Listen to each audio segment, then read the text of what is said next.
రాయగిరి అనేటటువంటి ఊరు ఇప్పుడు భువనగిరి మున్సిపాలిటీలో ఒక భాగం అయిపోయింది. వాళ్ళ ఒక్క ఊరిలో 6-7 సార్లు భూమి పోయింది రకరకాల ప్రాజెక్టుకి. అయినా సరే మళ్ళొకసారి RRRలో వాళ్ళ భూమి తీసుకుంటా అని చెప్తున్నారు. ఇది చాలా అన్యాయం.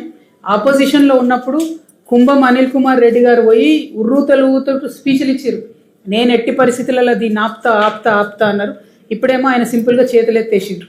అదేవిధంగా కోమటిరెడ్డి వెంకటరెడ్డి గారు కూడా ఆనాడు ఆపోజిషన్లో ఉన్నప్పుడు అసలు ఇంచు కూడా పోనీయని నేను అని చెప్పినటువంటి వ్యక్తి ఇవాళ మంత్రిగా ఉన్నారు. మరి ఇవాళ మాత్రం తను మాట్లాడడం లేదు. అసలు రింగ్ రోడ్ అంటే ఉన్నటువంటి పట్టణాలు మున్సిపాలిటీలు వాటి చుట్టూ తయలేదు రింగ్ రోడ్ అవుతుంది. ఇప్పుడు వీళ్ళు నార్థన్ కారిడార్లో ఏదైతే RRR తలపెట్టిరో ఈ RRR ఏంది మన భువనగిరి మధ్యలోకి వెళ్ళిపోతుంది, చౌటుప్పల్ మధ్యలోకి వెళ్ళిపోతుంది. లిటరలీ చౌటుప్పల్ 2 ముక్కలు అవుతున్నది. గజ్వేల్ మధ్యలోకి వెళ్ళిపోతుంది. అది ఎట్లా రింగ్ రోడ్ అవుతుంది? ఇంకొక మాట కూడా మనం దయచేసి ఆలోచన చేసుకోవాలి. అలైన్మెంట్ ఒక్కొక్క దగ్గర నార్థన్ పార్ట్లో అయినా సదర్న్ పార్ట్లో అయినా 3 నుంచి 4 సార్లు మారింది అలైన్మెంట్. ఫస్ట్లో RRR అని తలపెట్టినప్పుడు మేము NHAతో మాట్లాడినప్పుడు వాళ్ళు మాకేం చెప్పారంటే మేము శాటిలైట్లకి వెళ్ళి చేస్తాం. ఆ శాటిలైట్ మ్యాపింగ్ జనరల్గా పోరంబోక్ ల్యాండ్ నుంచి, కొండల నుంచి, గుట్టల నుంచి రోడ్డు తీసుకుపోతుంది కాబట్టి జనావాసాలకు ఇబ్బంది లేకుండా ఉంటుంది.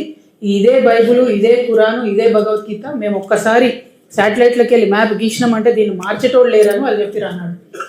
మరి తీరా చూస్తే ఒక్కొక్క దగ్గర 2 times, 3 times, 4 times అలైన్మెంట్ మారినటువంటి పరిస్థితి ఉన్నది.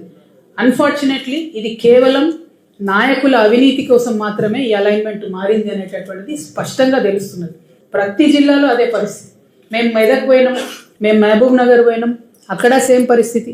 పెద్దల భూములు కాపాడతారు, పేదల భూములకి వెళ్ళిపోతుంది. చౌటుప్పల్ల సేమ్ పరిస్థితి. ఈ వెంచర్లు తప్పియడానికి, కాలేజీలు తప్పియడానికి అలైన్మెంట్ మార్చుకొని పేదల భూములకి వెళ్ళిపోతున్నాయి. రాయగిరిది అయితే మరీ దారుణం. ఆల్రెడీ హైకోర్టు ఆర్డర్ ఇచ్చింది ఇన్నిసార్లు ఒక్కొక్క ఊర్లోకి వెళ్ళిపోవద్దు అని చెప్పి. ఆ హైకోర్టు ఆర్డర్ని ఆధారం చేసుకొని ముఖ్యమంత్రి గారు ఇన్వాల్వ్ కావాల్సినటువంటి సందర్భం వచ్చింది. ఇప్పుడు కూడా ఇన్వాల్వ్ కాకపోతే మాత్రం ఇక్కడ ప్రజలైతే మిమ్మల్ని క్షమించరని చెప్పి నేను కాంగ్రెస్ ప్రభుత్వానికి హెచ్చరిక చేస్తూ ఉన్నాను. మేము నితిన్ గడ్కరీ గారికి కూడా ఇదే విషయం ఇప్పుడు ఆన్లైన్లో పెడతాం. ఆన్లైన్లో ఒక మూమెంటే నడిపిస్తాం. మేము ఇది కరప్షన్ జరిగింది మీకు తెలిసి ఉందా లేదా, మొత్తం బీజేపీ ఎంపీలు 9 మంది సంతకాలు చేసి ఇది మారాలి అలైన్మెంట్ అని చెప్పి చెప్పిండ్రు.